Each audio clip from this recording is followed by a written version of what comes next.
Généralement parlant, lorsque Dieu vous forme, par exemple, si vous êtes un homme de Dieu, si Dieu vous appelle à un ministère prophétique, je vous prie de bien écouter, ou à un ministère évangélique, ou à l'entrepreneuriat, par exemple. Ce qu'il va généralement faire, c'est de vous limiter à un domaine de formation particulier. Sommes-nous ensemble? Il veut que vous vous spécialisiez dans le domaine où vous servirez le corps du Christ. Il y a beaucoup de choses que Dieu enseignera au frère A, qu'il n'enseignera pas au frère B. Non pas parce qu'il ne veut pas que le frère B sache, mais cela pourrait être une distraction à ce niveau de formation. Sommes-nous ensemble? Permettez-moi de vous donner un exemple. Si Dieu vous appelle au ministère prophétique et apostolique, il est fort probable que dans votre formation de base avec Dieu, il ne vous enseignera pas des choses comme l'excellence, l'administration. En fait, en fonction de la portée de votre formation, vous pourriez ne jamais même le voir, vous conduire à cela, car cela pourrait être une distraction. Parce qu'au fond de votre fondation, vous êtes donné à la consécration, au jeûne et à la prière, avec des visions multipliées. Vous apprenez les dynamiques de l'onction. Maintenant, après 10, 15 ans, arrive un homme de Dieu vibrant, avec une précision en ce qui concerne le prophétique, une grâce de guérison puissante, et vous commencez un ministère. Et au moment où le ministère démarre, parce qu'il n'y a pas besoin de leadership organisationnel, vous ne verrez pas la pertinence de la chose que vous n'avez pas reçue. Au moment où les membres commencent à venir, vous ne savez pas quoi faire avec eux en termes d'excellence et d'administration. Maintenant, vous êtes un homme de Dieu puissant, un grand prophète, un grand apôtre, mais il n'y a pas de gestion financière.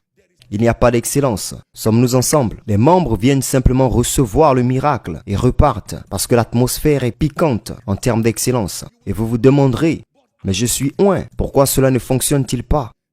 Il y a une dimension de l'excellence que vous n'avez pas saisie pour l'ajouter à votre expérience afin de vous rendre efficace. Maintenant, écoutez attentivement pour une autre personne. Parce que Dieu a appelé cet homme à être un apôtre financier. Dieu l'a appelé à être un entrepreneur. Dans sa formation avec Dieu, il découvrira que Dieu le forme sur le renforcement des capacités de leadership. Il peut à peine jeûner pendant une semaine. Je vous le dis, il peut ne pas voir la valeur du jeûne et de la prière et de tout cela, car il passera du temps à développer son esprit. Dieu lui donnera un visa à l'âge de 19 ans pour aller à l'école de leadership de John Maxwell. À 22 ans, ce monsieur est peut-être déjà allé à Harvard et au reste du monde, un leader renommé mondial. Et d'ici ses 25 ans, il est déjà multimillionnaire, travaillant avec beaucoup de personnes intelligentes. Si cette personne crée une institution, il est fort probable que lorsqu'il verra quelqu'un prophétiser et imposer les mains sur les malades, il dira simplement qu'il y a quelque chose qui ne va pas à cause du parti pris qui accompagne sa formation. Écoutez attentivement. C'est un message qui apporte la délivrance. Donc, il y a un parti pris qui vient par défaut et Dieu l'a laissé intentionnellement. Dans votre formation, vous ne saurez peut-être pas qu'il y a d'autres dimensions nécessaires dans votre vie, mais non capturées dans votre formation. Donc, lorsque le Seigneur vous amènera et que vous commencerez votre manifestation, vous enseignerez et mentorez les gens à travers le prisme de vos limites. Sommes-nous ensemble? Vous allez habituellement former les gens avec tout ce que vous saviez dans votre formation, tel que la prière, le jeûne et l'étude de la parole. C'est ce que vous allez enseigner et former les gens. Sauf que vous commencerez à avoir une déficience généralisée dans leur vie, basée sur les dimensions que vous n'avez pas, mais qu'ils ont besoin d'apprendre. Quelqu'un est-il en train d'apprendre? Donc supposons que je n'ai aucune connaissance de la musique. La mienne, c'est la prière et le chant. Mais de ma prière et de mon enseignement, et ensuite, Dieu élève certaines de ces personnes précieuses. Et je dis qu'ils ne sont pas nécessaires. Vous élevez la voix et vous chantez et les gens demandent si vous priez ou si vous chantez. Et vous ne permettrez pas que les diversités viennent. Peu importe, la chose la plus importante, c'est ce que je dis. Vous verrez que vous allez arrêter le potentiel d'efficacité au sein du corps qui est le résultat de votre formation limitée. Aujourd'hui, il y a beaucoup de gens qui ont des livres qu'ils reçoivent de Dieu. Mais la simple raison pour laquelle ces livres ne peuvent pas atteindre le monde, c'est qu'ils sont pauvres, simplement. Ce n'est pas une attaque démoniaque. Ils sont pauvres et ils ne savent même pas comment être mondiaux dans quoi que ce soit. Pourtant, au sein du corps, il y a des gens qui, en 5 minutes à peine, vous apprendront comment être mondiaux, comme un cours accéléré. Et ils élimineront les limitations et la médiocrité dans votre vie. Et pourtant, parce que nous ne sommes pas capables de tendre la main, nous restons entravés et limités. Dieu parle-t-il à quelqu'un? Il y a des familles aujourd'hui, s'il vous plaît, écoutez-moi, qui ont souffert de la pauvreté et qui souffrent de la pauvreté. Et quand vous prêtez à Dieu à travers ces familles, Dieu est mal représenté. Parce que vous dites, quel genre de Dieu est-ce? Celui qui ne peut pas donner du pouvoir à une famille. Il y a beaucoup de prédicateurs que j'ai vu grandir respectueusement parlant, voire beaucoup de missionnaires et de prédicateurs qui aiment Dieu de tout leur cœur. Beaucoup d'entre eux aujourd'hui ont rejoint la nuée des témoins, mais ils n'avaient pas d'influence, pas d'efficacité. J'ai vu leurs femmes et leurs enfants souffrir. Leur message n'avait aucun sens. Quel genre de Dieu est-ce? Vous prêchez un Dieu gentil et pourtant il chasse l'enfant de l'homme de l'école. Voulez-vous dire qu'un Dieu aussi responsable, pour lequel vous donnez tout, ne peut pas être si responsable pour aider l'enfant? Parce que nous devions prêter à Dieu à travers la lentille limitée et la portée de nombreux. C'était une mauvaise représentation de Dieu. Et malheureusement, cela se passe encore au sein du corps de Christ. Est-ce que quelqu'un apprend maintenant? Voici où se situe le vrai problème. Le vrai problème n'est pas notre dimension ou notre limitation. Le vrai problème, malheureusement, est lorsque la limitation entre en collision avec l'orgueil et l'ego. Quand la limitation qui est sur un homme d'affaires, un homme de Dieu, entre en collision avec l'orgueil et l'ego, cela équivaudra à un désastre. Parce que maintenant, admettre que je ne sais pas tout, admettre que je suis limité, cela ressemble à un coup à mon ego. Je dois maintenir l'apparence d'invincibilité pour que les membres me respectent. Je dois garder une apparence de contrôle, que je sais tout. C'est ce qui a détruit le corps du Christ. Malheureusement au Nigeria, à travers l'Afrique et même dans le monde entier. Je préférerais donc que quelqu'un souffre de la pauvreté pendant des décennies. Je ne donne pas cette grâce, mais je limiterai cette personne à accéder à cette grâce facilement. C'est au sein du corps. Je préférerais créer une théologie qui donne l'impression d'aimer Jésus quoi qu'il arrive. Et c'est vrai, mais c'est incomplet. Il y a beaucoup de choses que Dieu veut capturer dans ma vie et dans la vôtre, mais elles ne sont pas disponibles avec nous, mais elles sont disponibles au sein du corps. Je veux que vous écoutiez très attentivement, ayant des diversités de dons. J'ai rencontré des hommes et des femmes de Dieu dans cette nation et à travers le monde. Et je vous soumets que je suis humble devant l'investissement de l'esprit qu'il a placé sur les vies et sur les destins. J'ai voyagé un peu et j'ai rencontré des hommes dans le monde des affaires, en politique et même dans le ministère. Et j'ai été énormément béni par le genre, la qualité et la dimension de Dieu qui réside en ces personnes. Imaginez ce qui serait arrivé à nos vies si nous nous limitions à dire que tout ce que Dieu m'a enseigné est tout ce que j'ai besoin d'apprendre. Le même Jésus qui a enseigné les disciples leur a dit qu'il y avait encore plus de leçons à venir. Ce ne sera pas par moi, mais c'est toujours profitable pour vous. Si nous rejetions les enseignements de Paul et disions « Paul, qui es-tu pour m'enseigner ?» Jésus lui-même m'a enseigné. Nous ne connaîtrons jamais les épîtres de Paul. Nous ne saurions jamais que nous avons été assis avec Christ. Nous ne saurions jamais que nous devons rester fermes dans la liberté que Christ nous a donnée. Nous ne saurions même pas comment repousser les armes de l'obscurité. C'est Paul qui a organisé l'administration du don de l'esprit. Dans 1 Corinthiens 12, 13, 14, nous n'aurions jamais su qu'il restait la foi, l'espérance et l'amour. Mais le plus grand, c'est l'amour. C'est Paul qui nous a appris à gérer la diversité dans le corps. Imaginez apprendre Dieu sans Paul. Mais aussi puissant que Paul soit, personne n'a enseigné l'amour comme Jean. Il n'était pas appelé Jean le puissant. Il était appelé Jean le bien-aimé, que ce soit dans son évangile ou dans son épître. Lorsque vous lisez d'un point de vue théologique, les premiers récits synoptiques, la plupart d'entre eux ont commencé à partir d'un point archéologique ou historique. Sommes-nous ensemble? C'est Jean qui a commencé son discours à partir de la divinité de Christ. Jean 1.1, il a utilisé la même expression que dans Genèse 1.1. Au commencement, la même chose avec Genèse 1.1, au commencement. Jean était tellement plongé dans les choses spirituelles. Il était le bien-aimé de Dieu. Imaginez apprendre la Bible sans le livre de l'Apocalypse. Et le livre de l'Apocalypse venait de Jean. Retirez les proverbes de la Bible et voyez combien de sagesse vous retirez de votre vie. Retirez Genèse, Exode, Nombre, Lévitique, Deutéronome et voyez à quel point votre esprit spirituel est appauvri. Ces 5 livres sont rassemblés sous un seul nom, Moïse. Retirez les prophètes, tant mineurs que majeurs, et lisez votre Bible sans eux, et voyez à quel point votre compréhension de Dieu sera déséquilibrée. Est-ce que quelqu'un apprend maintenant? Alors supposons que tout ce que j'avais à apprendre de Dieu était le livre du Lévitique. Imaginez que ceci soit ma Bible, et la seule chose qui s'y trouve, c'est Lévitique. Et je discuterai. Quand je verrai le livre des Actes, je dirai que c'est absurde, absolument absurde. 28 chapitres remplis de n'importe quoi. Imaginez si je voyais les 4 évangiles, qui est le Saint-Esprit, pas vraiment mentionné, il n'est évoqué que sous forme de symbole dans le livre de Lévitique. Imaginez la dimension de Dieu que je ne porterai jamais. Ma question ce soir pour vous, je me demande quelle paix vous retenez en ignorant le reste et en prétendant tout savoir sur Dieu. C'est vrai pour les pasteurs, c'est vrai pour les hommes d'affaires. Et le problème est que, dès que vous accédez à une position de leadership, il y a des gens qui, par une loyauté aveugle, suivront chaque perspective que vous leur communiquez, croyant que les propositions que vous leur avez données sont tout ce qu'il y a à prendre. Imaginez si nous n'avions jamais eu l'opportunité d'apprendre la vie de Joseph. Comment saurions-nous que Dieu élève les hommes? Imaginez si nous n'avions pas connu l'évangile, que Jésus est mort. Savez-vous à quel point les épîtres seraient erronées sans l'évangile? Soudain Paul apparaît quelque part et dit avoir été crucifié avec Christ. Quel Christ?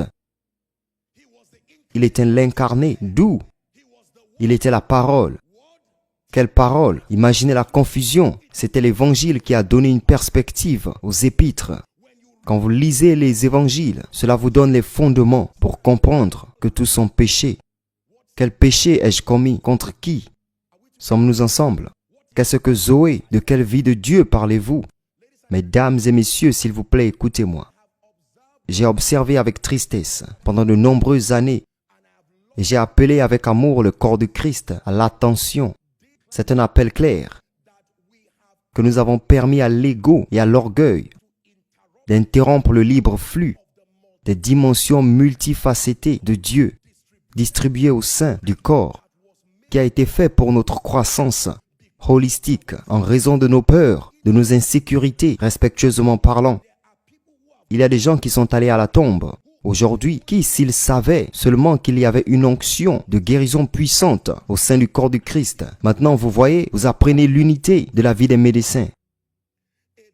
Un médecin peut rencontrer un patient et lorsqu'il diagnostique quelque chose, le médecin peut être un consultant, mais il est assez sûr de lui pour dire « Eh bien, il y a une machine dont nous avons besoin pour vous diagnostiquer. Je ne l'ai pas dans mon hôpital, mais il n'y en a que 12 dans le monde entier.